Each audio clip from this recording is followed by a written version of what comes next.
this is Jackrabbit Journal talking South Dakota State University football, and the Jackrabbits, Hank, do not go 1-0 this week. In fact, they go to Illinois State for the conference opener in the Missouri Valley, and the Jacks get stomped 45-10.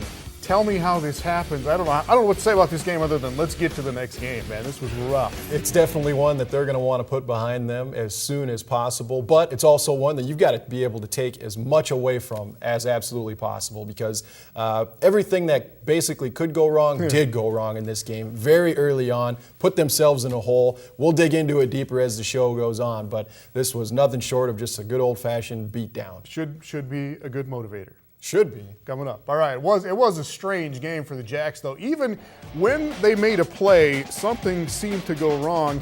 This was on the first drive of the game for Illinois State, and it should have been an interception for Melvin Tavares. On first glance, that looks like it skips on the turf, but he clearly gets his hands under the football, but the officials said no, and without replay, that goes down as an incomplete pass. So there's that to get things started. This was the second time the Jackrabbits had the football. Moving it along, Zenner ahead for 5 yards. Zenner racking off another 8 yards there. And then the beginning of the bad mojo for the Jackrabbits. Zenner on the carry. Illinois State gets a helmet on the football, and it pops out right into the hands of one of their linebackers. And it's not just that the Jacks were coughing it up, it was that every time that they did, the football seemed to head right for an Illinois State player's hands, and that happened more than once, obviously. First play after that first fumble, Illinois State touchdown on a run by Koprich, and that was the theme of really the entire first half of this game. Next time the Jacks get their hands on the ball, they forget to keep their hands on the football. Second fumble in the first 6 minutes of the game, and again, a Redbird player is there to jump on it early. Illinois State takes that in for a touchdown. 14-0 midway through the first quarter, 21-0 at the end of the first quarter, 38-3 by halftime. And Illinois State quarterback Trey Roberson was everything that he had been built up to be.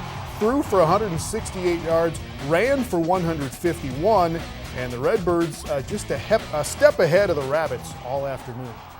We seen on film that they crash a lot, and Marshawn's such a good running back, and the O-line blocked so well that they were crashing down on him, and it was able to give me 3 open lanes, and the receivers were blocking pretty well in the perimeter. The plays they ran, we had practiced against. When you miss a tackle, he missed a tackle. And that's the interesting thing about football is they get 11, we get 11, and if you scheme up right, you have maybe 1.5 to 2 guys to make a tackle, but all of you always have one guy. And our one guy many times didn't make the play. Roberson, obviously a dynamic athlete at the quarterback position, a type of football player that the Jackrabbits historically have had a difficult time dealing with at that position. Nonetheless, the Jacks weren't able to keep him inside of the pocket, which made for a very long day.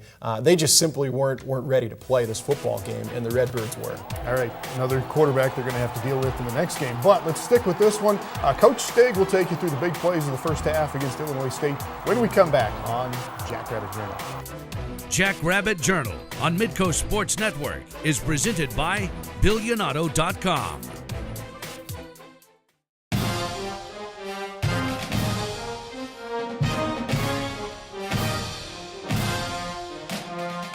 Welcome back to Jackrabbit Journal. The Jacks had all kinds of confidence and good vibes going into this game at Illinois State, and it fell apart in a hurry. Here is Stig with the highlights of the first half of this game. First of all, I don't know if you can call them highlights, right? All right, because how we played.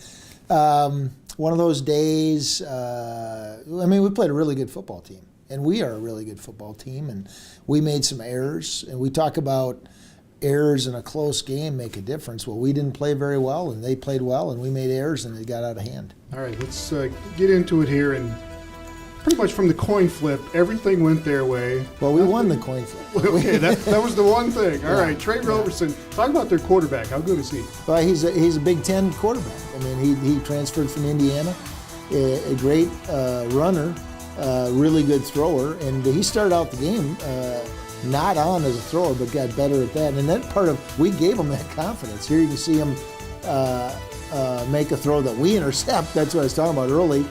And will that play? Does that play affect the game? Who knows? But you got to play every play like it's your last. It does, and you're on the field, and you're right here. We're going to get another look at this and a play that made a difference in the game. Yeah, that should be. Now he'd be dead there, he'd be down there, but field position. I bet the referee Malt, and I don't think he'll pay up. But here you see Zach working for extra yards and pretty good ball. Security, but a guy puts his hat right on the ball, smart football, and they get the first turnover of the game. And it goes right to their guy, and that was kind of a theme in this as well. And then pretty good running back as well. Marshawn Coppridge is his name, goes 32 yards. He's a very good running back, but you make guys better when you don't make them miss, make you miss in tackling. And we blitzed there to try to make something happen. It was a first down turnover. Kind of the history of the whole thing is that a team would go for it, and they didn't go for it. They just ran the ball, and we messed up. Here, Zach just miscue. Zach Lujan, our quarterback, and there's two linebackers in the box. Pull the ball, and he didn't pull it, and then he tried to pull it, and consequently a huge play in the football game. All right, again, fumble. It bounces their way, goes right to Illinois State, and then get them in a 4th and 1 here, but Coppridge gets in again to make it 14-0. Yeah, we've got to rise up. Our guys, they don't give up, but they have to stuff people. They got to control the line of scrimmage. That last 4th down, we didn't do that. All right, to start to drive here, Jason Schneider had 6 more catches. Yeah, Jason's, again, he's just such a special football player. And the wind was kind of weird. It was hard to throw the ball for us deep. Make a nice play there. Here's an example. This is a touchdown. Trevor's got him beat by a long ways early in the play, and we got to get it out early because of the wind. We don't. And another huge play for them. Now, they get the ball on the 10-yard line, but huge momentum. All right, they go 90 yards on this drive, as you said, starting at their own 10, and Roberson across the middle to one of his guys. And then, again, going to get him in a 3rd and short situation here, and Kellen Sulik is going to make a play to put him in 4th and 1. Yeah, this is what I'm talking about, on the goal line. You can see that the line of scrimmage did not move there. We stopped it, and then that allows a guy to come off a block and make a hit. Now they go for it again, and now watch the line of scrimmage move here. Now they knock us off the ball. And in football, life can't be an average, right? You can't win 50% of the time. You have to win 98% of the time. All right, 21-0 at the end of the first half. Coppridge, by the way, the running back, 174 yards, 4 touchdowns on the day. Get the second quarter here, and Trevor Wesley made a couple of other catches in the ball game. Nice run after the catch there, but after a penalty, going to get a sack here coming up. Yeah, just again, he got sacked, I think, 4 times in the game. When you get into a long yardage situation, it's advantage defense, and they've got some good edge guys. And number 4 is a Big Ten transfer also, and he took advantage of that down distance. David Perkins the sack there. Then on a 3rd and 1, Coppridge. This is the most disappointing play in the football game for me. Now, the game's not over, but that play should have been over. It was a 3rd and 1. The play is dead. We called the perfect defense for it, and we fumble around like we don't know how to tackle. Consequently, he goes 60-some yards. Just a terrible defensive football. Leads to a field goal, 24-0 on a 3rd down here, though. Wesley for 16 yards. And I get a little something going here. Jake Wienicke's going to make a catch on the next play. Yeah, I mean, again, they're battling now. We're down 24-0, and some teams may say, man, this is over. We're battling to try to get back in it, and obviously Illinois State's not giving up. 7 catches on the day for Wienicke, and it drive stalls here, but you get a field goal from Siravac, and it's 24-3.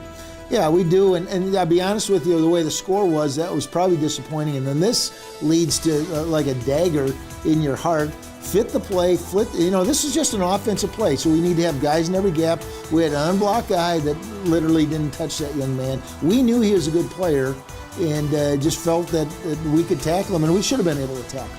All right, 31-3 after that 95-yard kickoff return, and then the Jacks go 3 and out again. Roberson will hit his man for a touchdown here. Again, this should be a sack, because he shouldn't get out. Well, what do you talk about when you have a great running quarterback? Don't lose contain. And we lose contain. I mean, it's like elementary football. They're teaching that in flag football here in Brookings. You need to do that if you're going to be a good defense. It's 38-3, and then Perkins again making another play, and again the ball bounces. Nice play by their big guy, but it goes right to him. Good play. This is on me. I decided to go try to get down the field and get in position. Tell our guys we have confidence, and we end up fumbling it. That is lack of confidence there. Go up and knock the ball away. I mean, you see that every week now in college football, guys completing those things. These were for naught because they were holding our defensive guys. Right there you can see them holding, and if I'm a defensive guy, go up and knock it down, and they go up and get it, and we're playing without confidence. But again, they do it twice. That is just how weird this first half was, wasn't it? Well, weird or unfortunate, or I don't know. I've been involved in some losses that you wonder, what happened. I don't wonder what happened. We gave them the ball, we lost momentum, we didn't make plays, we didn't come close to playing our potential. My concern is our confidence. It isn't that football game; it's our confidence going into this week. So, what was that locker room like at halftime? Pretty quiet. Heads were down. The people look at the score and say, some people would say you don't have a chance. We've got a chance. We've got to come back. But we didn't have a lot of things to build on. That was the tough thing. Really a dominant and spirited performance by the Redbirds in the first half of this ball game. The Jackrabbits were they really weren't ready to play. Not lackadaisical, but just not there. You didn't see that fire. Obviously, it takes a mental toll. Those turnovers that are all converted to touchdowns. Yeah. Defense isn't able to make a stop, and everything just seemed to be going right for the Redbirds. Tough day for the Jacks. It was a head shaker. The Jacks did some good things in the second half, though, but there would be no comeback in this one. Back to Stig's office for the second half after this. Jackrabbit Journal on Midco Sports Network is presented by BillionAuto.com.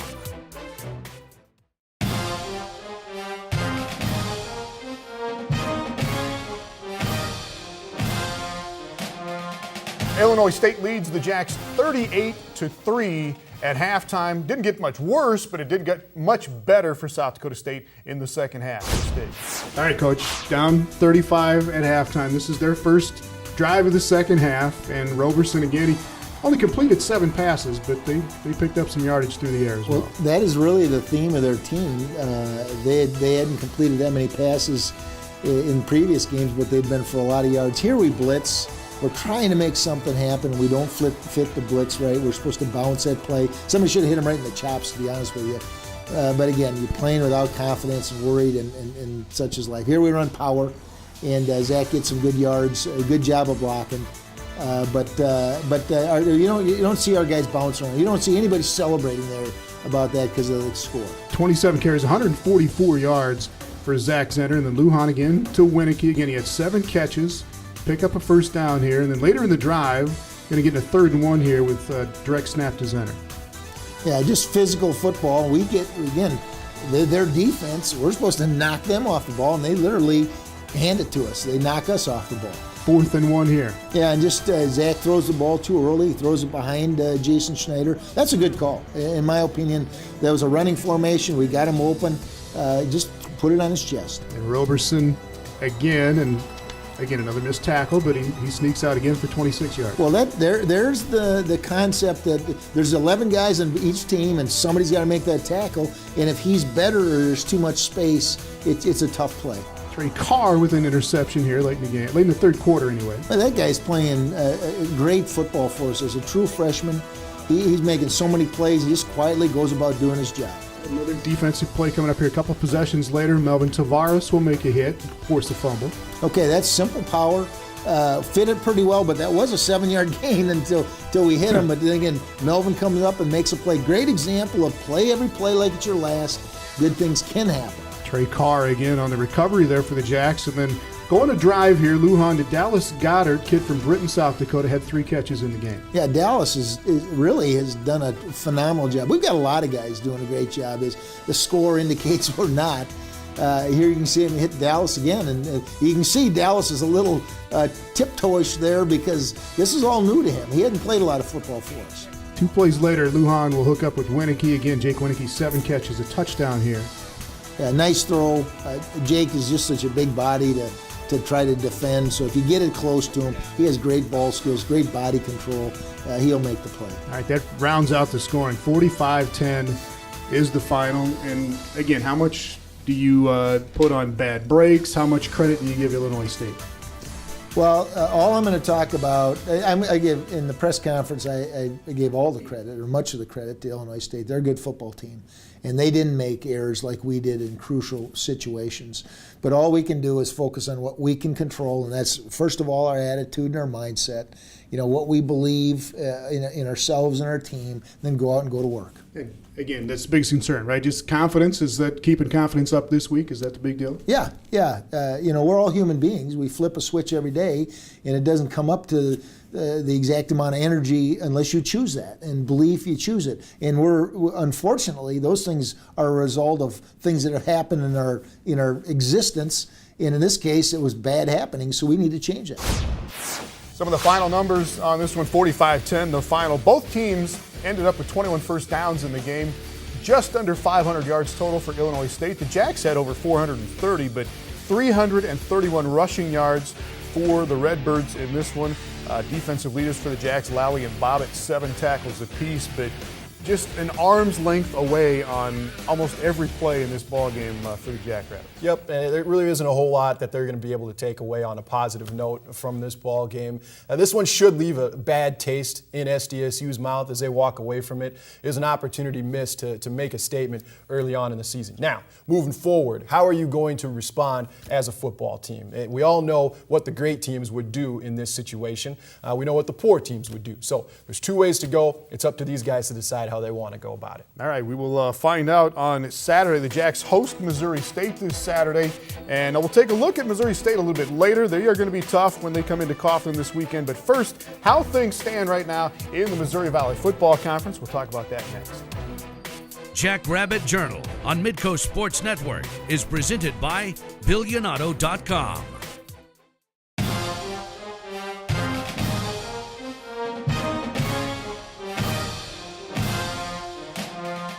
Welcome back to Jackrabbit Journal. It was a weird, wild week in the Missouri Valley Football Conference. Couple games coming down to the wire. Indiana State scored on a wide receiver pass with 2 minutes left to beat Northern Iowa, and Indiana State's now 4-0 overall. They will host Illinois State this week. That should be good.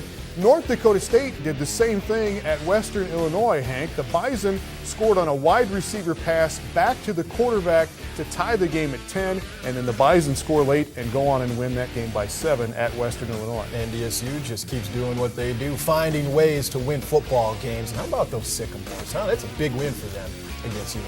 Indiana State at 4-1. South Dakota, meanwhile, and Southern Illinois were tied at 10 at halftime, and then the Salukis score the final 31 points in that one. Southern Illinois will travel to Fargo. They play at NDSU this week, and Youngstown State a winner at Missouri State, 14-7. Here's the latest top 25. There are still 7 Missouri Valley teams in the top 25. The Jacks dropped from number 9 down to number 19 after their loss at Illinois State. And that's about where they should be, because quite frankly, we did not see a top 25 team play in Jackrabbit uniform last Saturday. All right, Missouri State, one of those 3 Valley teams not in the top 25 right now, but you never know. Remember that game last year at Missouri State? Missouri State comes to Brookings on Saturday. The Jacks will face another very good dual threat quarterback in Kiera Harris, and we'll talk about the Bears when we come back.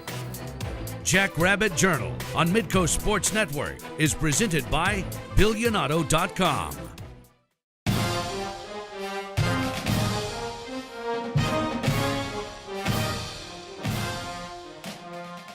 Well, Jackrabbits play at home this Saturday. It's a 6 o'clock start against Missouri State. We will have that game live here on Midco Sports Network this weekend. And is it a long week, Hank, after a blowout game like the Illinois State game, waiting for the next game to come, or does this week fly by for the Jacks? No, it certainly can be a long week waiting for that next game. Had the opportunity to take a couple beatings myself after we first made the move to Division I. And yeah, you're looking to get back out there and prove that you're not as toilet as you looked looked the previous week. And so you should be chomping at the bit. Absolutely. Practices should be as physical and as spirited as they've ever been.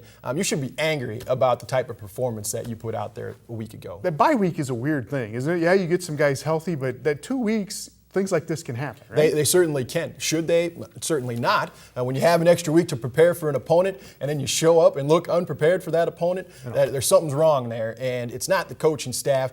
Certainly they have some things to figure out, but it's the players in that locker room that got to look at each other and say, hey, what are we going to do moving forward? All right, we're going to write that Illinois State game off as an anomaly and get on to Missouri State. The Missouri State game last year was a lot like the Illinois State game last week. Remember this? Missouri State ripped off big play after big play. The Bears ran for 352 yards and beat the Jacks 35-21. Now, a couple of those big play guys, quarterback Ashton Glazer and running back Michael Cooper Falls, those two are gone, but Ryan Heaston, running back, is back. He had 130 yards against the Jacks last year. Julian Burton, the wide receiver, is back. He had one of those long touchdown catches last year, and he is fourth in the conference in yards per game right now. And Missouri State quarterback Kiera Harris didn't play last year against the Jacks, but he is the man for them this year. Leads the team in rushing touchdowns and has thrown for 11 touchdowns as well. He is either throwing it or running it 52% of all their plays, a lot like the guy the Jacks faced last week, Trey Roberson from Illinois State. I think there are some similarities between the two quarterbacks, and hopefully Kiera will return to his higher level of play that we'd had before last week. Their offense, like Illinois State, revolves around their quarterback. So, we're going to have to play better or it's going to be a real tough battle. Well, there's no doubt about it. Harris is the man for Missouri State, and the football is going to be in his hands, and he's at home watching film of this Jackrabbit defense from last week, and he is pumped about the opportunities he feels are going to be in front of him this Saturday. But the Jackrabbits are doing the same thing in Brooklyn. They're not going to let one guy rip them up again, right? They certainly better not. No, they're going to be ready to go. They better be. They got a lot of work to do in preparation, but they got to show up. All right, Jacks and Missouri State, Saturday, 6 o'clock. We've got it live here on Midco Sports Network. Check us out on YouTube and Twitter. We'll see you next week on Jackrabbit Journal.